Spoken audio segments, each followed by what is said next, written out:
Hello. First of all, I am going to discuss about Thales theorem और BPT. BPT को बोलते हैं basic proportionality theorem. आज हम इसके बारे में डिस्कस करने जा रहे हैं और इसका हम पूरा सलूशन आपको बताएंगे। आप ध्यान से समझिएगा। तो सबसे पहले देखिए, इसका स्टेटमेंट हमने लिखा है, फिर मैं इसका प्रूफ बताऊंगा कि ये क्या कह रहा है। और ये बहुत ही इम्पॉर्टेंट है। ये लगभग हर एग्ज़ाम के लिए आप कह सकते हैं वेरी वेरी इम्पॉर्टेंट।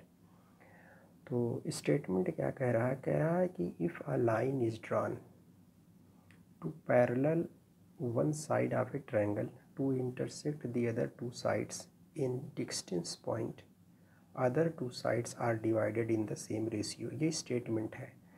हो सकता है स्टेटमेंट आपको कम समझ में आए, लेकिन मैं इसका सलूशन बताऊंगा तो आपको समझ में आएगा। तो सबसे पहले हम क्या करते हैं, एक ट्रायंगल ड्रा कर देते हैं A B C. We have a triangle A B C. इसका नेमिंग कर दे रहे हैं।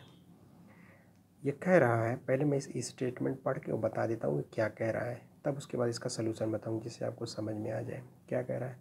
कह रहा है कि if a line is drawn parallel to one side of a triangle. ये ट्रायंगल के किसी एक साइड के पैरेलल हम लोग एक लाइन ड्रा करते हैं। चलिए मान लीजिए वो लाइन हमारा ये है। क्या है? डी है। किसके पैरेलल है? बी सी के। वही कह रहा है, if a line is drawn parallel to one side of a triangle intersect other two side. Other two sides कौन बच रहा है? ए बी और ए सी बच रहा है। कह रहा है अगर इसको दो डिस्टेंस मतलब अलग अलग पॉइंटों पे अगर ये क्या कर रहा है, इंटरसेक्ट कर रहा है, तो कह रहा है ये अदर जो टू साइड्स हैं मतलब ए बी और ए सी जो है, इसको ये सेम रेशियो में डिवाइड करेगा। कहने का मतलब ये हुआ जितना आपका A D upon D B होगा वही आपका ए ई अपान क्या होगा? ई सी होगा। यही आपको प्रूफ करना है। तो आप याद रखिए कि किसी भी ट्रायंगल में, in any triangle, if one side, if a line is drawn parallel to one side of a triangle, किसी एक साइड के पैरेलल हो और किसी दो साइड्स को दो डिस्टेंस पॉइंट पे इंटरसेक्ट करता हो, तो इसमें ये रिलेशन होता है। This means A D upon D B is equal to क्या होगा? ए ई अपान ई सी। ऐसा तब होगा जब ये लाइन इसके क्या होगी? पैरेलल होगी। बात समझ गए? अब ये कैसे आएगा इसी के बारे में हमको देखना है।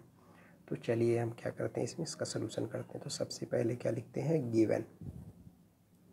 गिवन में सिंपली जो दिया रहता है वही लिख देते हैं। क्या दिया है? कि we have a triangle A B C. A B C एक ट्रायंगल है और क्या है इसमें? जो डी है वो बी सी के क्या है? पैरेलल है। ये दिया हुआ है। फिर कि जो हमको प्रूफ करना है उसको लिखते हैं। प्रूफ हमको क्या करना है इसमें भैया? A D upon D B जो होगा वो ए ई अपान ई सी के इक्वल होगा। ये प्रूफ करना है। हालांकि ये प्रूफ करने से पहले इसमें हमको कुछ कंस्ट्रक्शन करना पड़ेगा। कंस्ट्रक्शन क्या है उसको देखिए। कंस्ट्रक्शन बहुत ही आसान है। ई से, पॉइंट ई से हम लोग ए बी पर एक परपेंडिकुलर ड्रा कर देते हैं। मतलब इसके साथ ये 90 बना रहा है, इसको मान ले रहे हैं एम। और डी से ए सी पर एक परपेंडिकुलर ड्रा कर दे रहे हैं, इसको मान ले रहे हैं एन। परपेंडिकुलर का मतलब हुआ कि ये इसके साथ 90 का एंगल बना रहा है। मतलब E M perpendicular A B है और जो डी एन है, ये एन है, वो परपेंडिकुलर ए सी है। और क्या करते हैं हम लोग? डी को आप सी से मिला दीजिए, मतलब join D C and B E, इसको हमने ज्वाइन कर दिया। तो कंस्ट्रक्शन में आप क्या लिखेंगे? Draw D N perpendicular on A C and E M perpendicular on A B and join D C and B E. हमने जो कंस्ट्रक्शन किया सिर्फ वही बात हमने यहाँ लिख दिया है। अब थोड़ा सा हम कैमरे को नीचे लाते हैं और आप ध्यान से समझते रहिए इसमें। अब क्या करना है हमको? अब अगला जो नंबर आता है वो किसका आता है? प्रूफ करने का। प्रूफ क्या करना है? जो हमको ये लाना है उसको हम कैसे ले आएंगे? तो उसके लिए हम करते क्या है, जो सबसे पहले ट्रायंगल ए डी ई है, देखिएगा, in triangle A D E में हम निकालते हैं area of triangle A D E. अगर एरिया निकालते हैं तो एरिया ऑफ ट्रायंगल क्या होता है? Half base into height. तो अगर हाइट आप ये ले रहे हैं और बेस आप ए डी ले रहे हैं तो बेस का मतलब AD हो गया, हाइट का मतलब EM हो गया, यही तो होगा। तो AD हो गया हमारा क्या चीज़, बेस, हाइट क्या हो गया हमारा, EM हो गया। कोई प्रॉब्लम नहीं है, क्योंकि एरिया ऑफ ट्रायंगल होता क्या है, हाफ बेस इंटू हाइट। तो अगर ADE की एरिया निकाल रहे हैं और बेस AD ले रहे हैं, हाइट EM ले रहे हैं, तो यही तो होगा, कोई प्रॉब्लम नहीं है इसमें। इसको आप मान लीजिए इक्वेशन नंबर 1। अब देखिए, अब हम क्या करते हैं, एक बार ट्रायंगल DBE क्या निकालते हैं, इन ट्रायंगल DEB, बहुत आराम से समझिएगा, इसकी एरिया निकालते हैं। तो अगर हम इसकी एरिया निकालेंगे, एरिया ऑफ ट्रायंगल DEB का, तो इसमें भी लगाते हैं हाफ बेस। बेस का मतलब इसका क्या होगा, BD होगा, BD होगा। और हाइट क्या होगा आप बताइए, AM होगा, सॉरी इसका हाइट क्या होगा, EM होगा। अब आप कहेंगे ये हाइट कैसे होगा, EM, इसको मान लेते हैं सेकंड। आपको मालूम है जो ऑब्ट्यूज एंगल ट्रायंगल बनता है, मतलब जिसका एक एंगल 90 से ज़्यादा हो, इसकी हाइट हमेशा आउटसाइड होती है। तो आप देख रहे हैं ये जो एंगल बन रहा है 90 से ज़्यादा है, तो इसकी हाइट यही ना होगी। तो जब बात समझ रहे हैं, तो इसकी हाइट हम लोग ये लेंगे, क्योंकि जो आपका BDE फॉर्म हो रहा है, इसका बेस तो यही होगा लेकिन हाइट ये होगा, इसको थोड़ा प्रोड्यूस किया गया है। बात समझ गए, तो हमने ये लिख दिया, इसको 2 मान लिया। अब क्या करना है, डिवाइड 1/2। आइए डिवाइड करते हैं। जब डिवाइड करेंगे तो देखिएगा क्या मिलेगा, एरिया ऑफ ट्रायंगल ADE, मतलब ये वाला इससे डिवाइड हो जाएगा upon area of triangle DEB, ये लिख दिया। और जब डिवाइड करेंगे तो हाफ हाफ कैंसिल हो जाएगा, EM से कैंसिल हो जाएगा, मिलेगा क्या हमको, AD अपॉन BD। इसको मान ले रहे हैं थर्ड। देखिए यहाँ तक तो काम हो गया। अब हम क्या करेंगे, अगला जो लिखना है हम सिमिलरली लिखेंगे।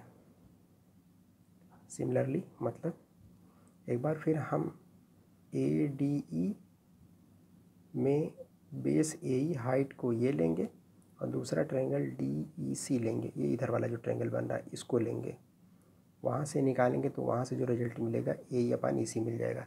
तो बाकी सिमिलरली लिख देते हैं। सिमिलरली क्या करने जा रहे हैं देखिएगा, सिमिलरली लिखेंगे in triangle ADE and triangle DEC। अगर इसमें लिखते हैं तो फिर लिखेंगे area of triangle ADE upon area of triangle DEC बराबर, यहाँ से क्या मिल जाएगा, AE अपान क्या EC। इसको मान ले रहे हैं फोर्थ। ये कैसे आया है, जैसे हम लोग ये ऊपर वाला रिजल्ट लाए, सिमिलरली इसको भी लाया गया है। अब उसके बाद देखिएगा क्या करेंगे, इसमें हम थोड़ा ध्यान से समझिएगा। जो इक्वेशन नंबर हमारा, अब लास्ट लाइन में, अगली लाइन में आपका आंसर ये है, जो इक्वेशन थर्ड है एंड फोर्थ है, इसको हम कंपेयर करते हैं, इन दोनों का कंपेयर करते हैं। आप देख रहे हैं जो थर्ड है उसका जो राइट साइड है उसमें ऊपर क्या लिखा गया, एरिया ऑफ ट्रायंगल ADE, यहाँ क्या है, एरिया ऑफ ट्रायंगल ADE, दोनों बराबर है। दूसरी चीज़ क्या है, जो आपका area of triangle DEB form हो रहा है और area of triangle DEC form हो रहा है, ये भी दोनों आपस में इक्वल होंगे। कैसे, इसके लिए आप फिगर पे चलिए। देखिए हमने क्या बात किया, एक ट्रायंगल हमने किया, देखिए जो एरिया ऑफ DEB होगा, मतलब जो ये वाला ट्रायंगल, इसकी जो एरिया होगी वो इस वाले ट्रायंगल के एरिया के क्या होगा, बराबर होगा। आपने पढ़ा होगा कि area between same base and between same parallel lines.